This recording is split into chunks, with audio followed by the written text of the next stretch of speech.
Ben, what's going on, man? Welcome. I feel like this is serendipitous. It's meant to be. I'm glad you're here, man. I'm glad to be here, man. Thank you for having me. Oh man, so not only are you a client of our accelerator program, good friend, but also near and dear to my heart, the space that you're in is the health and nutrition space, which just quite frankly, a lot of the guys in the audience, I mean, it's probably if I look at all the shows we've done, I would say probably 20-30% are based on this topic because it's a really important topic is Yeah. the health of men in general. But I want to just level set here. How did you get started in this industry?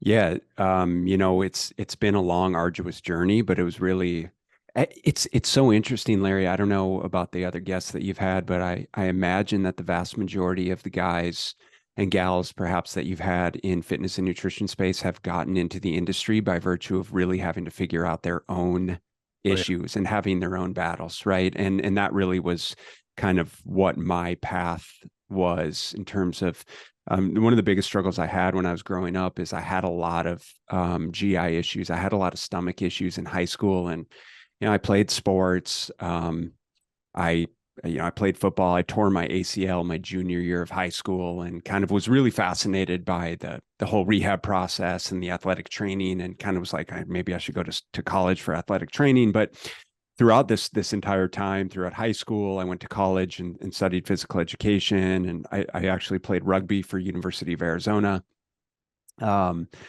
and was always into health and fitness. But I had to was perpetually studying nutrition by virtue of trying to figure out what the heck was going on with me. And when I was in high school, I had sort of this constant influx of acid indigestion. I'd throw up all the time after meals, IBS type symptoms, just really unpleasant stuff that, frankly, I didn't really know that it was abnormal. I mean, obviously, it was unpleasant, but my mom had a terrible digestion, and we'd go out as a family to big meals, and sure enough, in the middle of the night, like you know both of us would be up puking or on the toilet, and so it was really, for me, it was just something that was sort of like this. It is what it is. Yet I'd go to the doctor.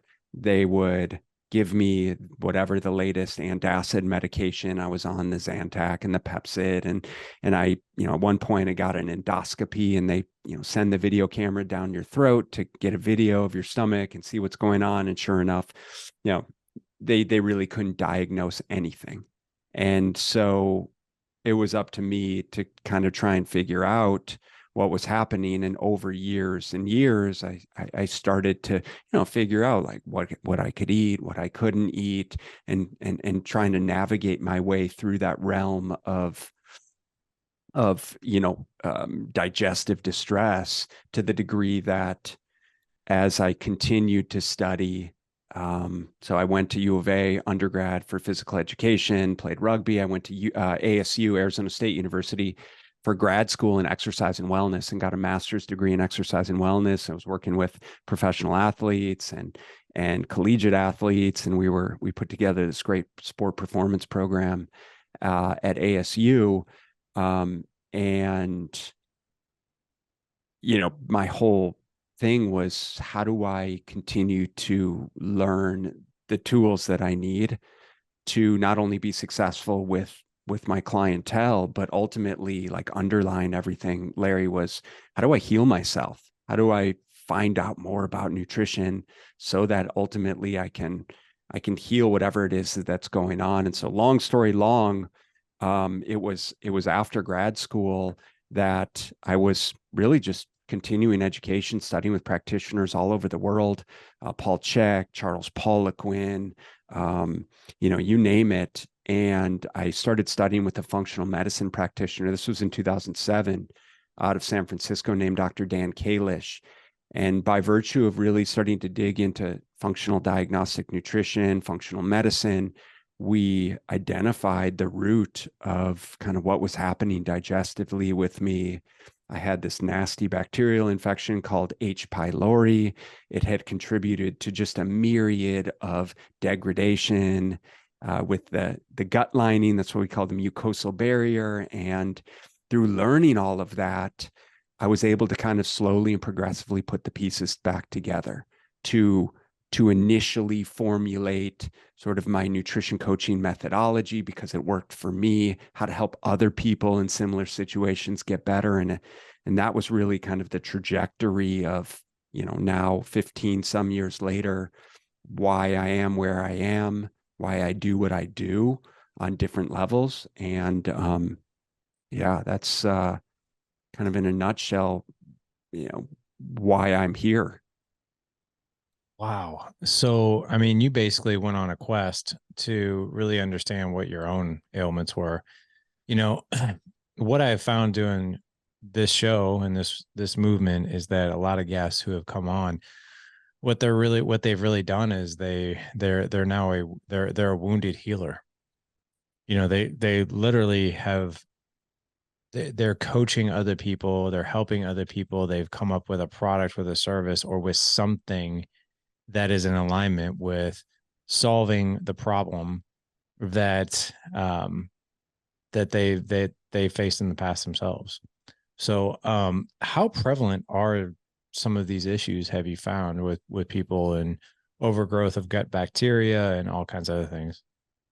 It's super prevalent. I mean, to be fair, like this is something that we don't overtly test for or treat or diagnose in our coaching practice. Like we have a beautiful network of health practitioners, of naturopathic doctors, of medical doctors that do all of that stuff that we refer out to, but it's very, very prevalent.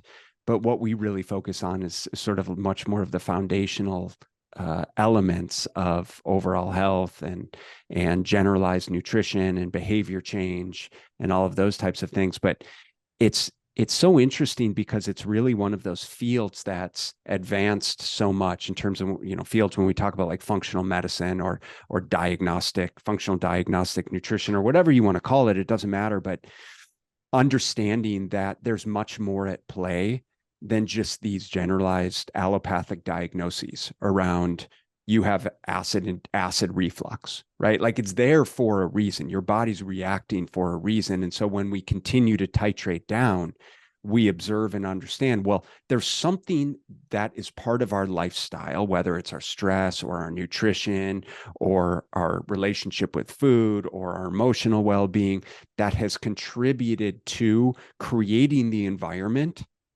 from which these diseases become prevalent, right? And therefore, I think helping people acknowledge that there's something that's going on in their lives that is out of balance to the degree that if not addressed, it's only going to perpetuate the symptoms from which, right, that's where we get diagnosed as high blood pressure, high cholesterol, sleep apnea, um, metabolic dysregulation, blood glucose dysregulation, so diabetes, all of the things that men and women are experiencing as they age in our day-to-day culture. Wow. Do you think it's all the processed foods, like everything that we're eating that, seems quote unquote the norm, but it's not really the norm for our bodies and how we've evolved? Well, listen, man, I mean, anyone who doesn't think that the processed food is contributing to some of these disease states, I think is deceiving themselves. And I listen, I think it's pretty obvious that, just think back, right? Like 100 years ago, have you seen any of those Yellowstone shows, like the precursor to Yellowstone, like 1923 or 1887 or any of those shows? I haven't. I think I live under a rock from time to time. Like when No, it it's comes okay. to, yeah, I've only no, I watched a haven't. few, but what I liked about watching those was just 100 years ago or just 150 years ago, things were so terribly different with the state of our nutrition, our physical activity, our environment. And and so I think what people need to understand is in the scope of human evolution, this is like a flash in the pan of what we are exposed to now relative to our grandparents or our great grandparents. And when we can acknowledge that, we need to understand, okay, listen, I don't think that anything is inherently bad for us, right? I think it's a beautiful thing what we've been able to do with modern agriculture and food processing, and to some degree genetic food modification, so that we can feed more people, so that we can provide more calories. But therein, it's problematic. And so I think the way that we treat food, the way that we consume, um, is problematic. Does that make sense?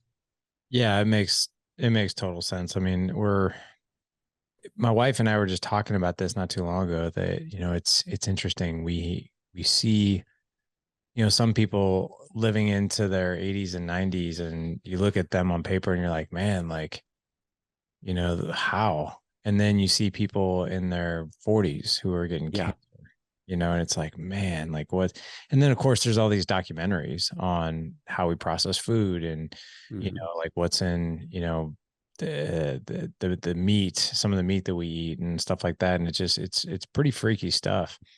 But I'm personally not surprised. You and I are we're cut from the same cloth as far as our education, my Mm. undergrad education, your master's degree. It's all very, very similar stuff. And it's not necessarily common knowledge, I don't think. And I don't think, I know that for a fact that it's not necessarily common knowledge. I will say that in this day and age, that there's more resources and information at our fingertips than ever before, which is one of the Sure. reasons I really want to have you on, is because it isn't it isn't a one size fits all out there. And right now, I think one of the beautiful things about the health and fitness industry is there's so much information out there. One of the things that I think is super confusing about the health and fitness realm is that there's so much information available. So it's like this double-edged sword. You know, if I could share a quick story, because I love this topic that we're going to talk about, which is breaking through the minutia of, we have so many things out there. I remember the zone diet, like back in the Totally. day, right? Yeah. There's Weight Watchers, there's counting your macros, there's paleo, there's keto, there's fasting, there's all these things. And I have my education in this stuff as well. And the interesting thing about, all these different mechanisms, I think I've tried I very rarely call it a diet, but the way I go about eating, right, and my health optimization through nutrition. And I've worked with several coaches, and I've never had the best results with, like, you know, if you look at me on paper, like what I should be eating and when I should be eating, like, is like, you should be eating, like, I had one coach, you should be eating every 3 hours and it needs to fit in these macros. You got to hit these calories. You got to hit this. And what I would find is when I would do that, for me personally, just me personally, and I saw it work for a gazillion other people just fine, perfectly, right? Is that if I would stay within this calories, this amount of protein, carbs, and fat, and all this, like, I was never getting the results that I wanted. I was like, what is going on? Like, is this just weird? Like, why is my body not responding? I've tried keto, I've tried paleo, I've tried all these things. It wasn't actually until I did intermittent fasting. And the funny thing about it is my assistant who works for me, she's my full-time employee, but she also has just a handful of fitness clients that she helps on the side. Well, she actually helped me for about a year. And we did all this stuff, counting my macros, and my calories were like 2,600 and all this other stuff. And I was just gaining weight, gaining weight, gaining weight. And I was like, and she was even like, man, I don't know. Like, this is where you should be. And I saw so many of her clients just crush these goals, like, and just do so well on her program. But I wasn't. And it Mm-hmm. wasn't until I found fasting, and I would even look at this. I remember before starting fasting, and I'm like, this is not going to work. This is just not going to work. Like, on paper and everything I know about nutrition, this isn't going to work. And it's been the one thing that has worked, and it's worked over a sustained long period of time, and it fits perfectly for me, for where I'm at in life, for my productivity, clarity of thought, everything that I need is perfect. But on paper, it seemed like the least amount of thing that would work, right? But I think there's a ton of people that have great results doing traditional things. Then there's people who have great results on keto, but it's so confusing, man. Mm, Like, and I think of the average person out there and the busy dad, right? That's like they don't have like the level of knowledge in nutrition and fitness that say we do because we have an undergrad in it. So for them, it's like, holy crap. Like what do I do? Where do I start? totally. So what is the answer to that, do you think? Yeah, man, that's a great question. And for clarity, I even went back to school. So I got my first master's in exercise and wellness, and I went back to school for a second master's in clinical nutrition when we after we had our first kid. And to continue to studying, right? To continue, it's like now I learned all this stuff about myself and what I encountered. And I'll get to the question here because I think this is relevant to infuse.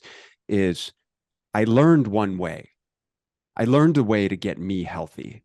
I learned that, for me, because of my gut health issues, like I had to get rid of gluten, I had to get rid of dairy, I had to start to implement all of the supplementation, and I had to kind of go through this very restrictive process that, miraculously like healed me over months and months. And I felt amazing and, you know, just started to perform so much better and think so much clearer and function so much better. So that for me, at that point in my life, that was the thing, right? That was like, okay, like I figured it out because this worked for me. This clearly is the thing that's going to work for everyone. And so I adopted this dietary dogma, Larry, that became really my um, panacea, right? That therefore every single client that I was working with became, okay, this first session. And to be fair, I was relatively new, nutrition coach, relatively new kind of fitness coach, right? To the degree that every single client I worked with became, okay, like you're ready to get started. So here's what we're going to do. You're going to get rid of gluten. You're going to get rid of dairy. You're going to only eat whole foods. We're going to be eating paleo based, right? And you're going to eat 6 times a day and blah, blah, blah, blah, blah. And you can imagine now here I am sitting as a 25-year-old kid with no responsibilities, right? Can train as much as I want. I'm imagine talking to someone like you, or imagine talking to one of the guys in your audience with a couple kids at home, a busy job, frenetic lifestyle, tons of responsibilities, sitting down with a kid who tells you all of these things. You're like, how long are you going to make it on that type of diet? You're not going to make it very long. And that's Right. what I observed is I just couldn't figure out why clients weren't coming back, right? And so by virtue of that process, and not only was it straining on my clients, it became very straining on me and my relationships because I started to develop almost these orthorexic type tendencies whereby I would eat super clean, quote unquote clean, right, during the week, and I would be really quote unquote good. And I would avoid gluten, and I'd be eating all of the right things. And then the weekend come, and it would be alcohol and pizza and burgers and debauchery. And I was just walking this tightrope of this absolute shameful sort of existence of I'm being the person I'm quote unquote supposed to be during the week, and then I'm absolutely um, going against the ideals and principles of what I'm trying to uphold on the weekends.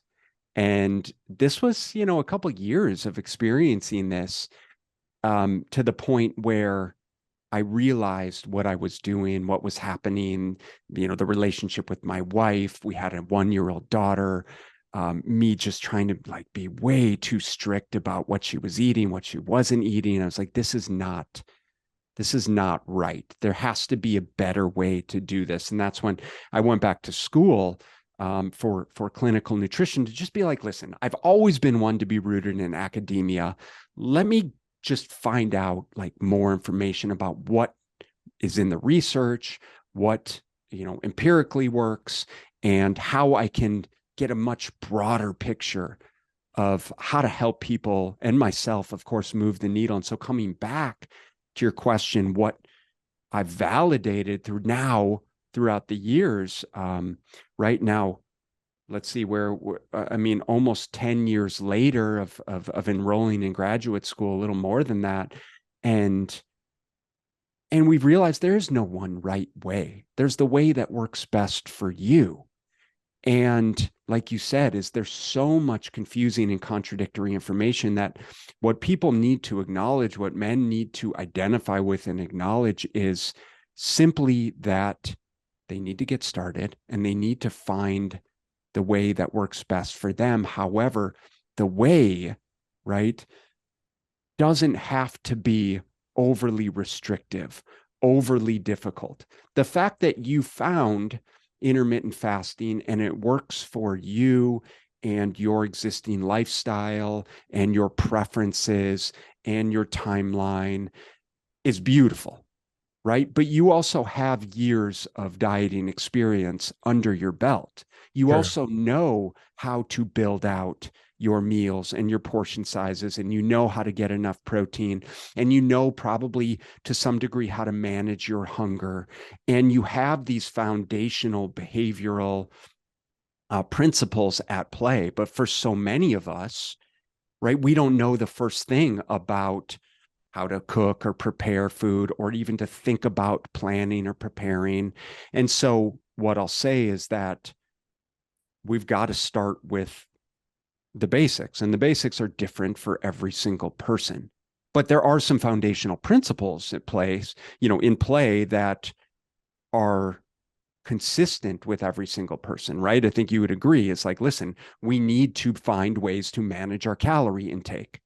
Now, how many different ways can we do that, Larry? Well, name any diet, right? That's what diets do, is they invariably, like, what's beautiful about intermittent fasting? Well, it gives me a tight window of time to eat, right? Number one. And then, I mean, quite frankly, I mean, probably it it totally it puts boundaries in a very tight container amount around the amount Correct. of calories that I'm going to take in that day. It's Correct. like I can only eat so much in one setting Correct. versus like eat for a long duration, 12 hours throughout the day. 100%. And Yeah. so for someone who has very difficult time managing their calorie intake, especially after 8 p.m., or because of their work schedule, or because they just don't know how to eat a healthy breakfast and therefore are relegated to pastries and, you know, milkshakes for breakfast, right? With your frappuccinos, it's like, hey, if you just skip that stuff and eat between 12 and 8, well, that invariably is going to help you create a tighter calorie window, like you said, and probably eliminate a lot of ancillary calories. Or you can go keto, right? What's keto doing? It's removing carbohydrate. Well, that's going to be a lot of calories for someone. Or we can, right? Whatever the dieting methodology is. Weight Watchers, you talked about zone of managing your portion sizes or blocks of food or counting calories. It's all the same at the end of the day. But what's important is that the individual develops the tools and the skills and the awareness around what it is that they're actually consuming, so that in my opinion, and this is the way that we help individuals develop the skills around their eating behaviors, is because we all need autonomy. We need ownership, responsibility, and autonomy over this process. And that's what's cool about that, is because then you have the freedom to choose whatever the heck it is that you want, because Right. you understand the repercussions of those decisions. Now, if you decide that generally you are someone who is perfectly fine skipping breakfast and you want to eat between 12 and 8 or whatever your fasting hours is, then that's awesome. Own that. But don't pretend for a moment, and I'm not saying this is you, but don't in generality, don't pretend for a moment saying that intermittent fasting is the only way that someone's going to be able to Oh yeah. lose weight, or keto or carnivore or vegan or whatever it is. There's all kinds of reasons and rules and what have you. So I think that's the most important thing, is let's just understand that there's foundational principles at play. Any way that we can help people adopt those foundational principles. And so for men looking to get started, say, well, what are you willing to actually do? What can you commit to? Right? Can you commit to just eating 3 square meals and not snacking in between? Can you commit to eating more protein at each of those meals? Can you commit to stop eating after 8 p.m.? Can you commit to just starting drinking more water? Can you commit to just adding more vegetables into your meals? Can you commit to just eating at home more and eating out less? Like, dude, so many ways we can go with this. That's so true. And I think it's very overwhelming for I would say and dads in general because you know I'll put it like this, being a dad, I think it's really important to show your kids, balance in foods, right? I don't necessarily think that there is a bad food, good food. I don't know. Like I'm pretty strict with that kind of stuff myself. Like there are certain things like I will not touch, right? Why? Well, so like for instance, gluten is a Okay. I mean that for me, like I'm Fair. a lot like you, like my Yeah. digestion, right? So like we went to breakfast yesterday as a family, and my son was like, I was looking at his pancakes, and I'm like, dude, those pancakes look good. He's like, have some, and I was like, no. He's like, come on, man, you're not gonna get fat over pancakes. I was like, it's not that actually. Yeah. Yeah. Dude, if I eat that, your old man is like gonna be in the Mm-hmm. bathroom. Like, Yep. so like just things like that, like gluten, I'm not a big fan of. I don't like, you know, the additives of like the high fructose corn syrups, like the highly processed sugary stuff. So I'm like, Sure. man, that's not doing anybody any favors. Um, I I I like to when it comes to my kids and if they're eating meat, I don't want them to necessarily have like the conventional meats just because Sure. they like the steroids and Sure. antibiotics and all that stuff. So I wouldn't say it's like bad good. I would say suboptimal optimal maybe. Like if I'm Yeah. but at the same time, like so for instance, one of my kids' most favorite restaurants in the world is Mod Pizza. Like they love Mod Pizza. And you know what? I love Mod Pizza. And the cool thing about eating the way I eat and my nutrition and all that is like if I want to go out and have, Mod Pizza because they have a cauliflower crust Yeah. and they also have a gluten-free crust, so I can go there. Like I can strike that balance and be like, yeah, I'm gonna have pizza with my kids. Or like, we go to this one ice cream place, and I'm like you, man, dairy and gluten, ugh, it just crushes me. So like we'll go to this ice cream place that's here locally, like literally right down the street from us, and it's great because the kids can get whatever they want, and then they've got vegan ice cream, which is for me, if I'm trying to stay away from dairy, it's awesome because it's either coconut milk or almond milk that's made with Mm-hmm. it, so it doesn't crush my stomach. But like just things like that, to where as a busy father, and you want to enjoy some of these fun, quote unquote, fun things with your kids, like you can strike that balance. And I think for a lot of guys, and you would know this better than me because I'm not in this space, but they tend to be like, man, if I'm going to follow a program, that's going to just take all the fun out of my life. I'm not going to be able to drink another beer. I'm not going to be able to have another pizza. I'm not going to be able to go to McDonald's every now and again if I want to. Like this is going to suck. And I think going back to before when you and I hit the record button, I said, man, I know where I want to start. And we didn't start there, but that's okay. It's really going into something like this with the right attitude. It's with the right perspective of health and nutrition. And I think for most guys, for most, not even men in general, most human beings, like it's this perspective of absolute deprivation. And I will never be able to have fun anymore, that kind of thing. But that's not the approach that you take. Right. So tell us about that. That's the deal, man, is that in order, my opinion and my observations here, having done this for close to 20 years and helped hundreds, if not thousands of individuals, is that the only way that this is going to work for you long term is if you find the flexibility and freedom in your dietary practices that you need, that you want, that human psychology needs, because there's very few individuals that I've ever met that are able to willpower their way to success, white knuckle their way to success, say, I'm never going to have another beer again. I'm never going to have the pizza. I'm never going to eat the quote unquote bad foods, which I think you and I can both agree, Larry, like there are no good or bad foods. And I appreciate your perspective of looking at the quality of foods as being important, because I would agree with you very much as we want to be eating, quality raised animal proteins and perhaps organically farmed, and, minimizing our chemical exposure. And of course, if we have food sensitivities, then minimizing that stuff. And I think it's a slippery slope for people, though, because I think the perception with how polarizing our dietary industry is around all of these things is, right. You can go online and you can make a case for literally avoiding everything, literally every single Yeah, food, you probably even could. probably even water and air. Right? You could say, well, it's bad for me, so I'm gonna avoid breathing today because it's bad for me. And so the point is, if we can acknowledge that, then we can take a step back. We can say, all right, listen, we understand that you want to move the needle here. And being a hard charging dude like you or me, it's like, hey, we want to move the needle in probably the fastest, most aggressive, yet realistic way possible. And Right. for many of us, then the perception is, well, I'm willing to sacrifice things to be able to do this. I'm willing to be aggressive about this.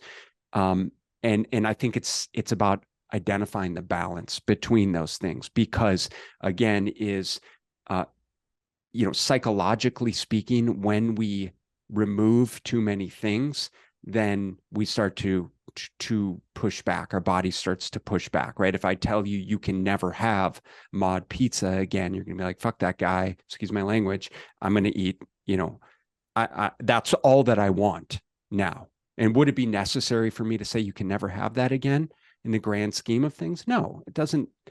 It's totally impractical and unreasonable to feel like you need to avoid literally anything. So the point is that we can structure things in a way so that you can have whatever you want. It's just about how do we make it as realistic as possible for you to be successful. And that's where the nuances of, like, okay, just a pre-existing knowledge, right? Like I said, you come into this, you came into intermittent fasting with a pre-existing baseline knowledge that's far surpassed than most guys, right? But your readiness for change, your commitment level, all of those types of things factor in, your stress levels, your responsibility levels, like what you can reasonably and realistically commit to on a daily basis, to the degree that if we can start there and say, all right, well, what are you currently doing? Now let's just start to identify the low hanging fruit to move the needle. And in many capacities, it's like, hey, like, drink less, eat more protein, eat more veggies, walk more, perhaps reduce your processed carb intake, or stop drinking so much soda. Like, there's just so many ways that we can approach it. And that's why I think, and I might be diverting from the original question, Larry, but that's where I think you have to acknowledge where you're willing to start and what level of flexibility and freedom you want to have, and what sacrifices you're willing to make, right? Because it's always a trade-off. There's always a tipping point. And so you need to understand, okay, here's where I'm willing to go. Here's how hard I'm willing to work. And I know it's going to be challenging either way, but it's going to take those challenges to move the needle. That makes total sense. What have you found has been, I would say, the gateway, like the gateway thing that most men, let's just say between mid 30s and, or I would say early 30s with kids, they're busy, they've got a lot going on, they're working, they're married, all the way up until like their late 40s, maybe even 50s, of what have you found have been maybe the easiest gateways to say, hey, what are you willing to change? Yeah. What are we willing to change? The gateway is creating awareness. Right? Okay. Like I said, autonomy, man. We have to take responsibility for our choices, just like we would any other area of our life. And we want someone to be able to, initially, we want someone to tell us what to do. Just give me the meal plan, just set up the meals. Just, it's easy for me if I just fast between these hours, then I can eat whatever I want. And I'm not saying that's the end all be all, but point is, how do I help you establish more awareness, Larry? And so how do we do that around our nutrition? We can track our calories, we can write our food down, we can take pictures of our food, but ultimately we need to acknowledge that what we're putting in our mouth is part of why we're not where we want to go. Therefore, by adjusting the things that we're consuming, we're likely going to be able to actually start to move the needle. And so for most guys, in my experience, just like we would budget for our business, just like we budget for our finances at home, just like we take ownership and responsibility over what we spend as a family, as an individual, you do the exact same thing with your nutrition. Because the more awareness that you have around that process, the more logical your decisions are going to be, to the point where you don't need me telling you that your 4 beers a night is holding you back. You can be like, oh, well, look at the app. It's 600, 700, 800 calories worth of non-nutritive beverages, in which case, logically, if I simply cut that in half, I probably could make a difference. If Right. I right, like, I mean, this is not rocket science, but it is revolutionary for people. So it's really equipping people with the awareness and the education to make their own decisions, not necessarily forming like a relationship with a coach that's like, I can't make a decision without this person. Right. The best thing that we can do for people is give them the ability to make the best decisions possible for them. And the only way we can make great decisions is by being informed, by Yeah. being educated, by having the skills and the knowledge and the tools to be able to consistently make better decisions, to the degree that, listen, I'm traveling for work, I'm at the airport. You don't need to text me and say, what should I choose? You already know, okay, I'm going to grab the beef jerky sticks. I'm going to grab some string cheese. I'm going to grab a hard boiled egg. I'll grab a protein shake. I'll grab the little container of veggies, instead of going over to Chick-fil-A and getting X, Y, and Z that I used to get because I was just kind of like, screw it. I don't know what to do. This tastes good. But the more of those decisions that you can systematically and structurally put in place over time, the better your results are going to be, the more you're going to change, right? The more your physique is going to change, the more you're going to change as an individual. And all of these things snowball. I think that I think that's one of the biggest missing ingredients out there is that being able to learn this stuff on like so for instance, I think a lot of people they hire coaches because they need somebody to hold them accountable, right? Which I think that's really important to do. But I also think it's really important for a coach to be able to teach skills that that helps one build a toolkit, not someone have to go to Home Depot and be like, "Hey, I need a hammer again. I need a hammer Totally. again, right? Or I need a screwdriver again. I need a screwdriver." And it's like, "Hey, you have your own toolkit. You know how to make these decisions. You know, go forth and keep, do the things that are serving you, and stop doing the things that don't." Yeah, I look at what you do and what we do, and it's very similar. very much. We teach men like these communication skills with their family, with their kids, with their clients, even, and as you know, an accelerator, and it's meant to give someone a toolkit of this is how you can go and operate in a better way now, right? And we're always here too to bounce things off of, or when roadblocks happen and that kind of thing. But what have you found has been the easiest thing to teach beyond awareness, but where someone really gets their wheels underneath of them, like where they're like, okay, like I'm in the mode now, I'm in the groove. I think I understand this now. I know how my body works. But what are some things that happen after a person has become aware? I think some of the foundational skills are paramount around a couple different things. Is like, listen, just fundamentally like getting enough protein with each of their meals, right? It's like, and what does that look like for them? So how do I make sure that I'm consuming enough protein? What are the sources of protein that I actually enjoy? How do I cook it and prepare it? If I'm eating out, where do I get it from? How much do I order? Just giving people the principles around what that actually looks like.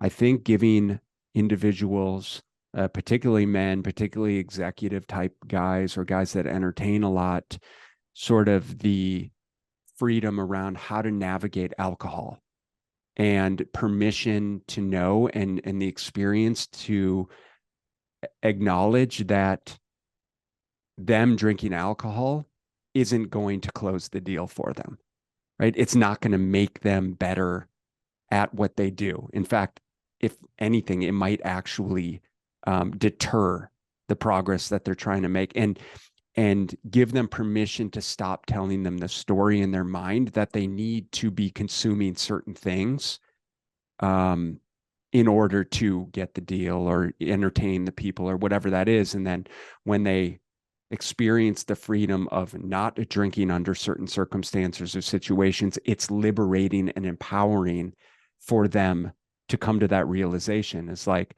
I didn't need alcohol in the first place. I thought someone was going to negatively judge me, when in reality, he was relieved that he didn't have to drink too.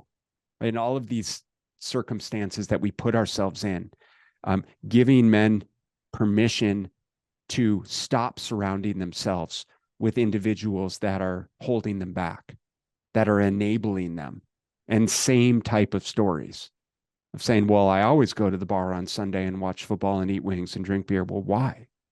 Like, if you went to bar and you didn't drink, would these guys still support you? Would they still hang around with you? Would they go somewhere else and watch the game? Would they come to your house and not drink? All of these situations. And so I think that through this process, through the accountability that comes from this process, just like your group, through the accountability of showing up, of having these hard conversations, of acknowledging the things that went well in the past, the things that you're challenged with, by showing up and taking ownership over these, you can't help but redefine what you want the future to look like, the situations that you put yourselves into, the people that you surround yourselves with, and therefore how to consistently make the decisions that you need to make around your food, your exercise. Those are the things that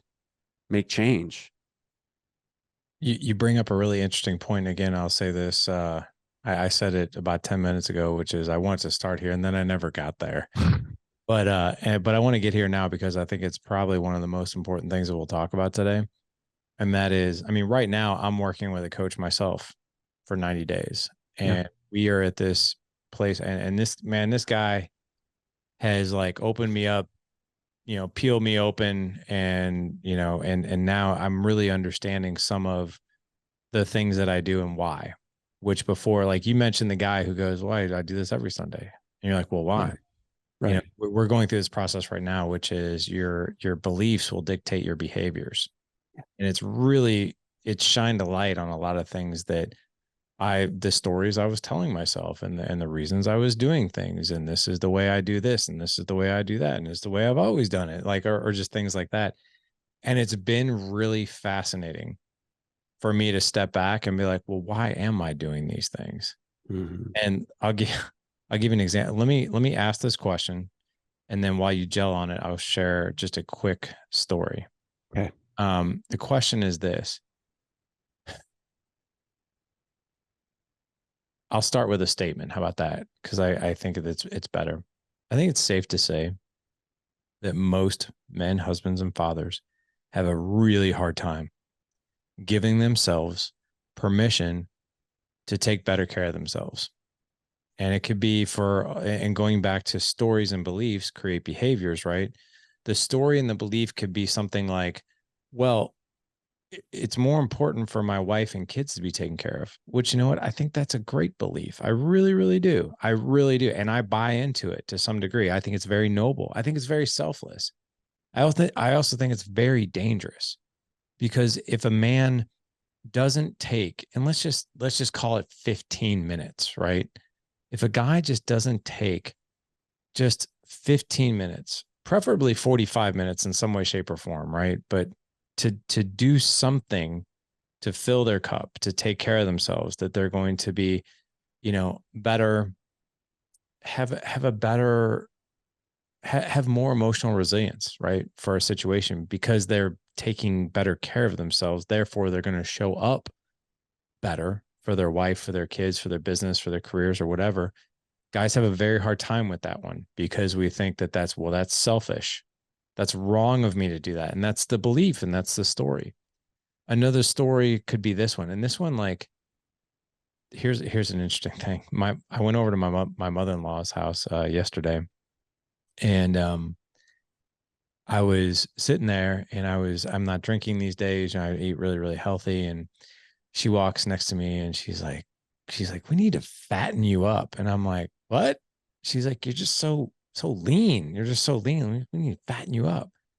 And she's like, and my birthday's coming up in July. And she's kind of like, I've known her for 26 years. She's like, your birthday's coming up in July. I was like, yeah. She goes, how, how old are you going to be? She's like, 44 or like literally just, I was like, Sue, I'm going to be 48 years old. She's like, oh my God, you're almost 50. And I'm like, yeah. And she's like, oh my God, you do not look anywhere close to 50. Like, and I was like, well, I appreciate that. I was like, I feel better now than I did even in my 30s. I can do things now that I wasn't doing in my 30s, like performance wise and I don't do HRT, I don't do any of that stuff. I just eat Right. right and work out. Yeah.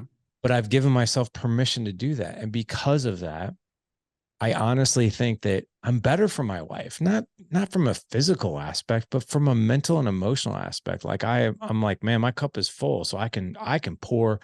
I'm pouring things into her from the excess, not just what's in the cup. Same thing with my kids.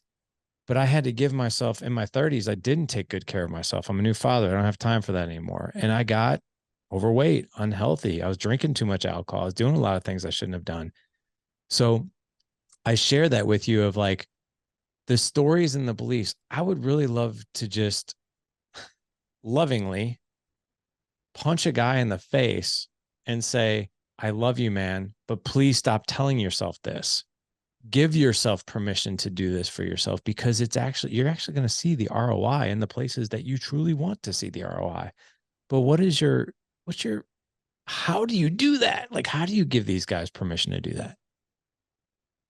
It's a good question, and it's a great, you know, it's a great story and statement. And I believe it is my belief that it is perhaps one of the most irresponsible things that we can do as an aging man, husband, father, is not prioritize ourselves, especially if if we are telling ourselves or telling other people that our family is the most important thing, that our marriage is the most important thing in our lives, yet we're not prioritizing ourselves, then we're doing ourselves and our family a disservice. Like that's my belief, foundationally and fundamentally, because what happens when you mentioned, the state of society, of processed food, of kind of how it's impacting. We can't deny the fact that we are fatter and sicker and unhealthier than we have ever been in human existence. Right. And so it begs the question of like, well, what are people actually doing about it? Or are we all just relegated to being perfectly comfortable being uncomfortable?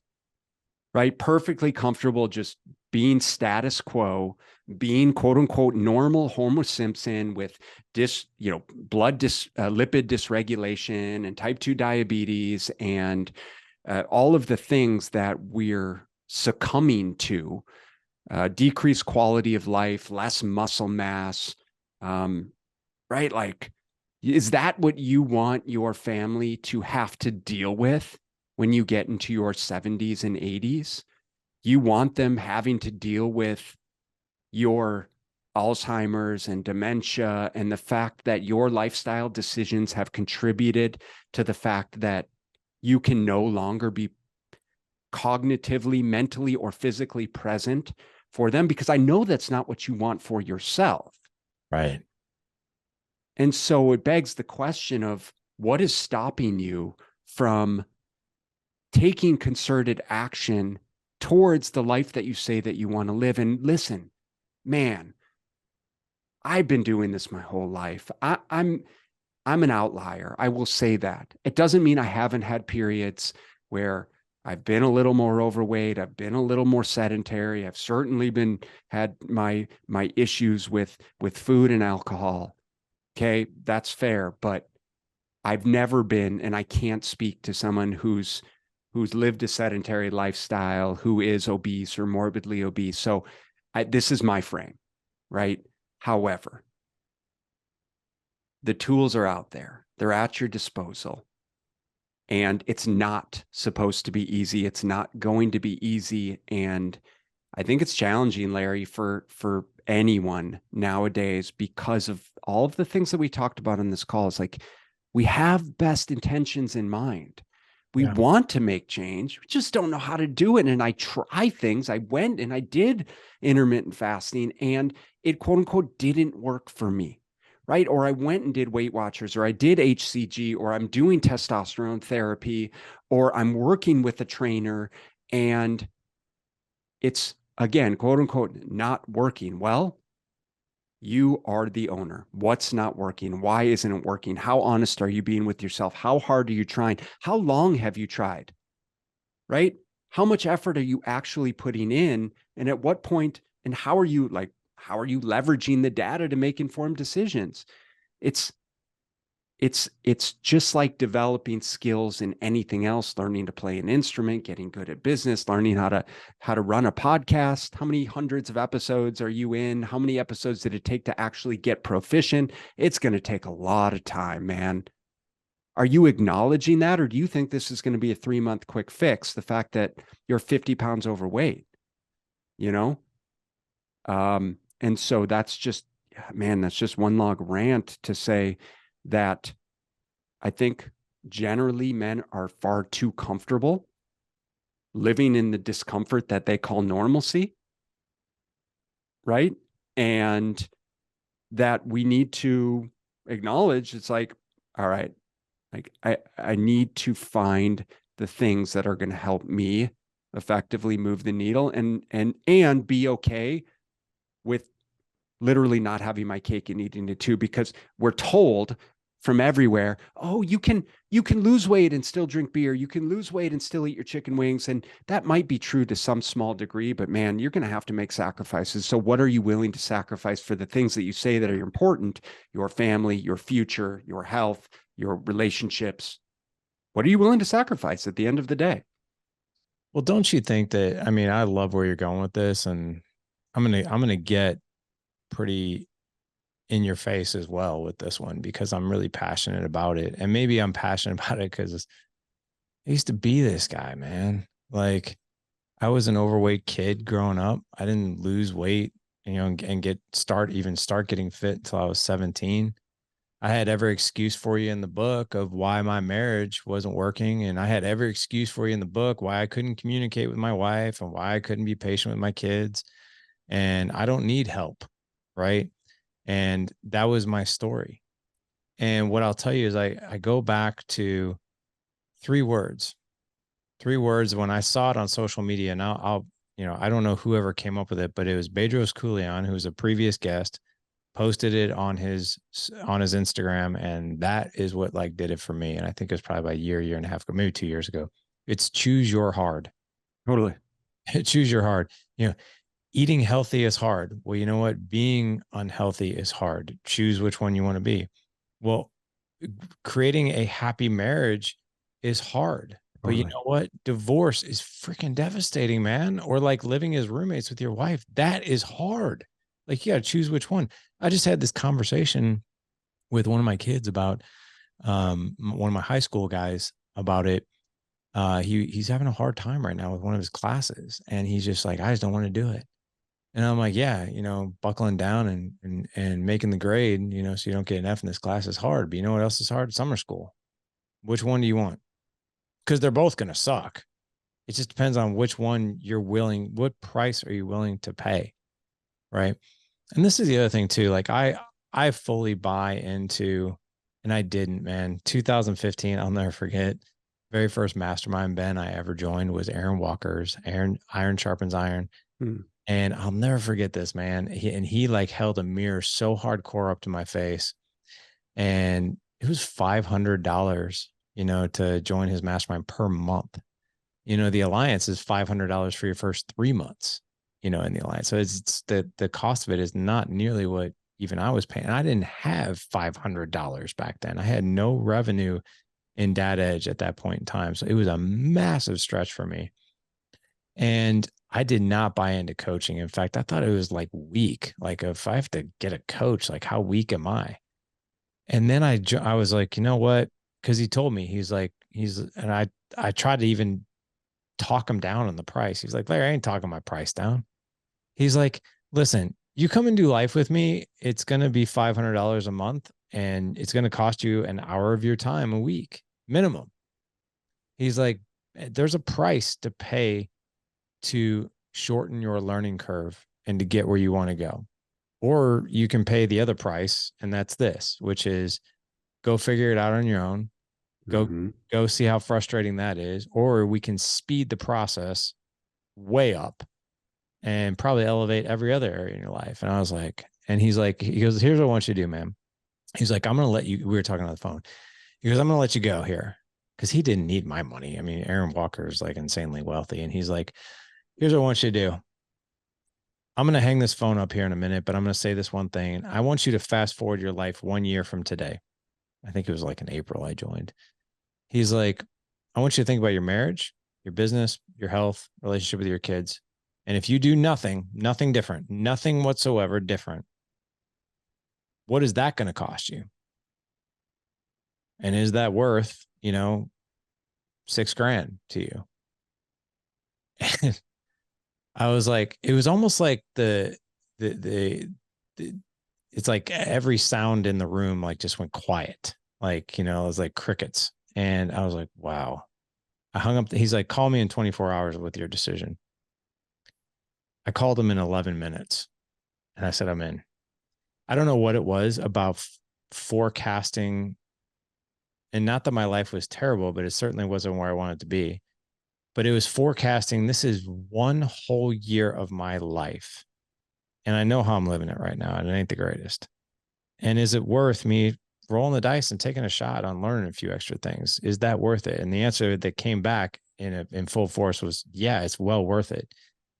And man, I have spent countless resources on coaching and it is, but every single time I do it, I'm never sorry ever. Like even the coach I'm working with now, like this guy is like lovingly and very respectfully ripping me apart in a good way, but he's forcing me to grow.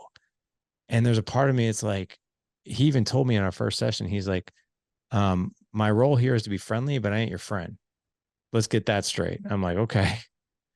And it has been one of the greatest experiences ever. But like, I'll tell you, like, people are already paying a price. You got it. They just don't They realize don't it. realize it.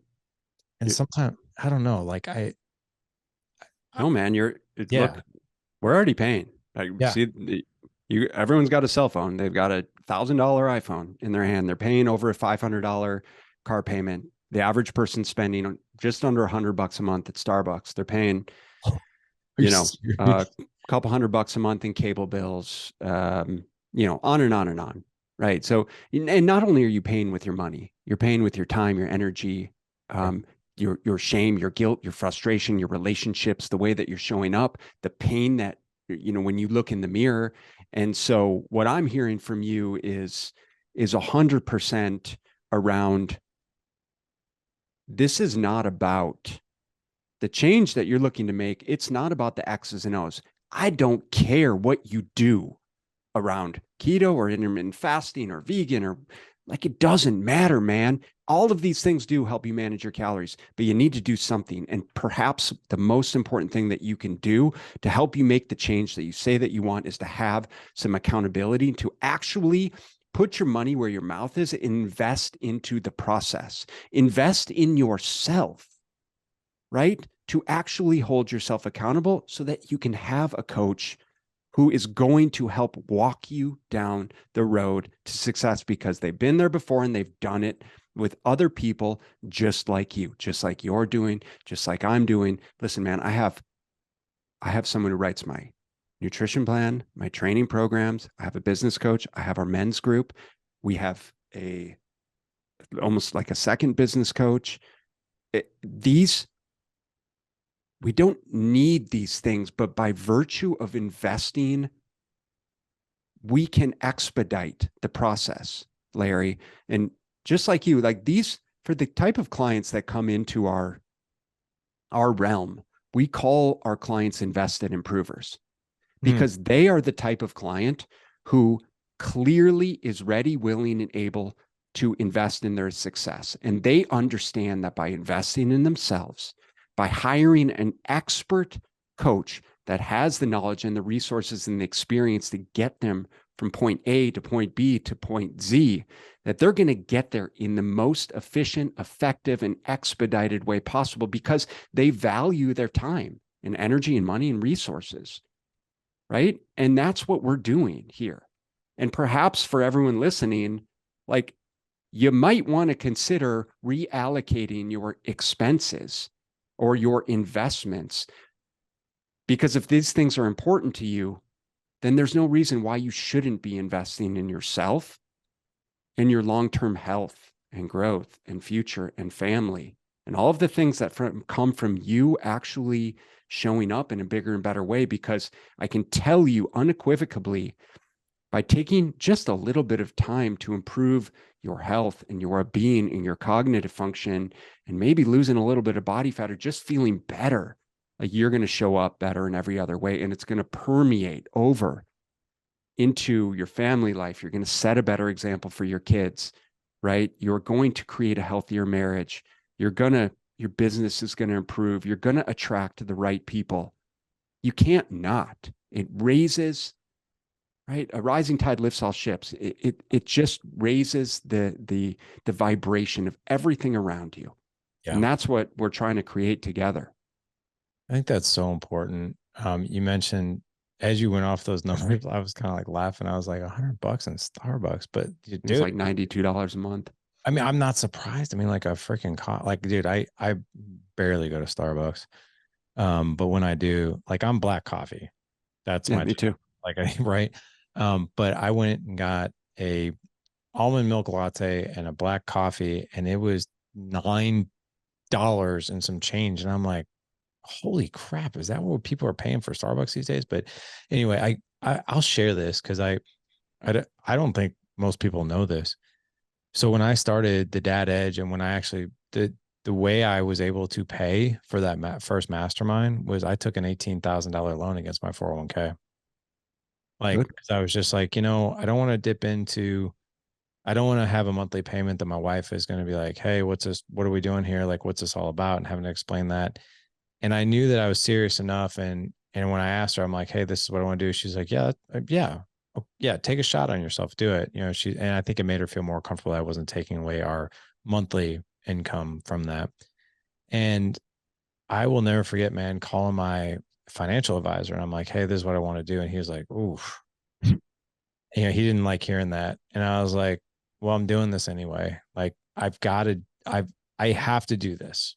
Like, there's just no negotiation. I have to do this. And I want to try it.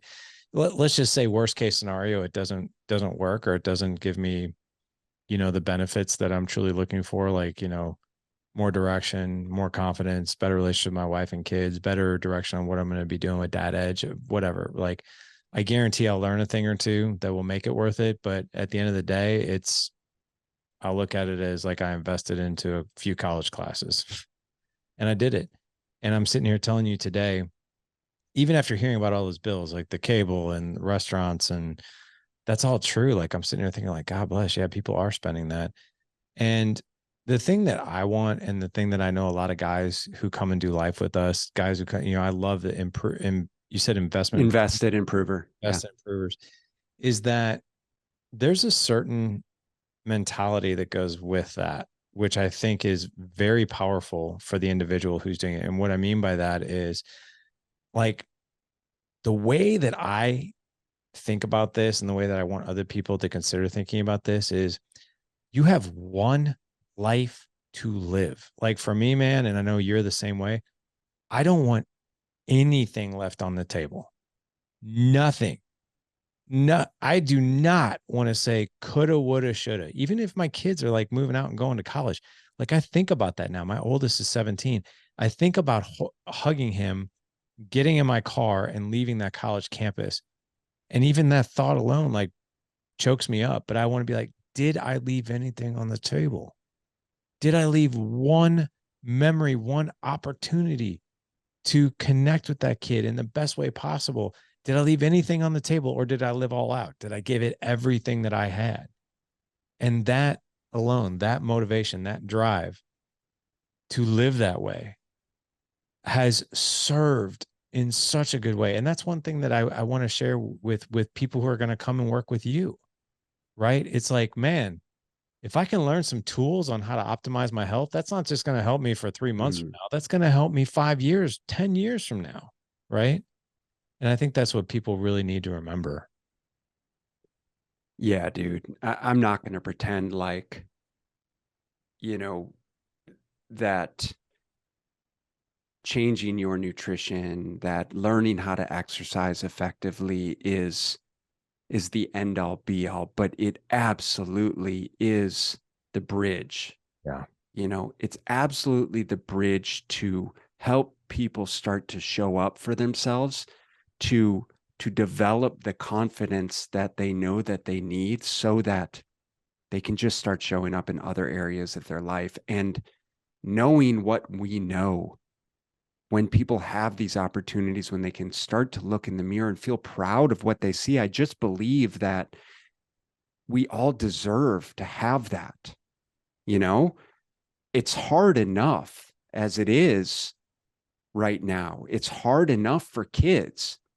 So, as a man, as a father, like if you're not showing up and setting the example for the life that you want your kids to live, if nothing else, you need to do it for them.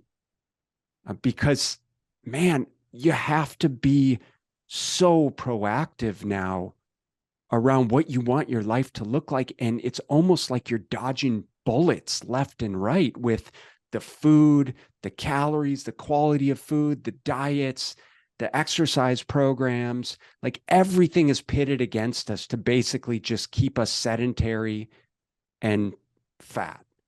It just is. It just is. And so you have to go learn to go against the grain. And that, it's like that. Have a special skill set. That skill set is what is going to differentiate you. And by the way, Larry, like, listen, it's not hard to step outside of the norm, to differentiate yourself from the vast majority of the population I like with it now. just right a little Yeah. bit more exercise, a little bit more concerted eating. And I think that the type of guy that wants to be in the top percent, again, while it's not challenging to do, it's absolutely something to strive for, because those are leaders. Those are leaders of men in this day and age. And if we can help them do that, then that's what I'm here for. I think it's really important because the other thing too, as we head out of here, I want to leave one more nugget, and I'd like to get your reflection on it. I know I'm probably keeping you longer than you wanted to No, be you're here. good.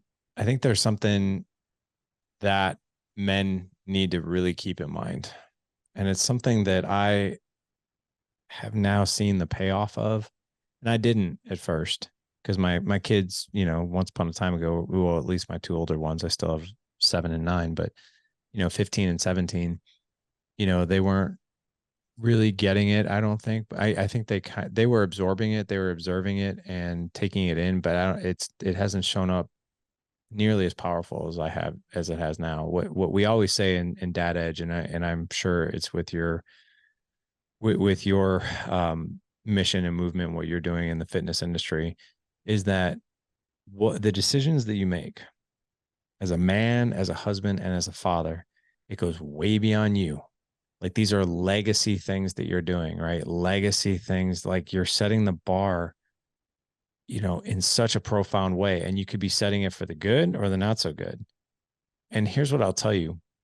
My two older boys, I just had this happen. You'll have this happen. But my 15-year-old surpassed me in body weight. And now he's surpassing me in the gym as far as how much weight he can push. He just squatted 315. I can't squat 315. He just bench pressed 225. I just bench pressed 215. And I'm like, holy crap. But both my two older boys and my two younger ones too, like have such a love for health, nutrition, and fitness. And it's been and I even ask them, I'm like, why do you like this so much? They're like, I really don't know. Like, it's just always kind of been a part of our family. Like, we've always watched you and mom do it. Like, it's just like what they're telling me. It's like, it's kind of like just how we operate. Right. I mean, like, we don't do anything different. And the cool thing about that is that I've seen this healthy lifestyle example really perpetuate in other areas I wasn't really expecting. So like for instance, vaping and alcohol, like my two older ones, like they've got friends who are doing that crap now, Right. right? And they have zero interest in it. And I even ask them, I get very curious. I'm like, your friends are doing this. Why aren't you? They're like, they'll tell me, they're like, dude, I got track. I got Mm, wrestling. Like, I have football. Like, I ain't doing that crap. Like, I'll run slower. Like, I won't be strong. right. And for them, it's like, I won't be operating. I'm going to be operating like this knucklehead, not the way I am now. And I sit there and I'm like, holy crap. Like, I didn't expect that. But it's so fulfilling. It's so freaking fulfilling, man, to see these kids like that their bar is that high. And I think a lot of it has to do with this is us as a family unit. That is the way that we've chosen to operate, right? And we do it in a fun way. We don't do it in like, you better get your workout. Right. We were like Right. this past weekend, and then I'll shut up and I want to get your reflection on this. Um, we pulled out, and this wasn't even my idea. This is my kids' idea. They're like, Dad, can we pull out the bench and the barbells and the dumbbells, and we want to get the ice bath going. We bought this little circular thing, like it was $100, but it's like a quote unquote ice whatever. And they're like, can we do an outdoor workout and like do an ice bath? And I'm like sitting here thinking like, oh my god, all these kids' friends are probably playing video games and like whatever, right? Right. And I'm like, yeah, let's do it. My kids had their friends over. I took photos, and like literally like our Sunday, we had all this stuff out. We were doing a workout and we had kids back here. And even my 9 and 7-year-old, they got involved. They're doing like the little push-ups, right? And they got like these little 2.5 pound dumbbells and they're doing curls. And we were blaring the music, having a blast. But I think having it be a part of just how you operate is a beautiful example. But I want to get your take. Yeah, dude. It's one of the things I always think about is just we don't realize it, but someone's always watching, right? People are always watching you, and it can be to their benefit or otherwise. There's always someone looking up to you. And one of the things I experienced recently was just along that same vein. So I've got a gym and I built out in my garage before COVID. Fortunately, I've got a pretty great setup. But the kids will have.